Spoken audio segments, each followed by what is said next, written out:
पुणे विमानतळावरती देखील प्रवाशांची मोठी गैरसोय होतीये। इंडिगोमुळे इतर विमान कंपन्यांची सुद्धा अडचण होतीये।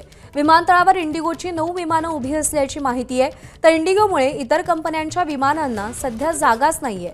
मागच्या 2 दिवसात एकूण 38 विमान उड्डाणं रद्द झाली आहेत। आता सुद्धा काही विमानं एअरपोर्टवर उभी असल्याची प्राथमिक माहिती समोर येतेय।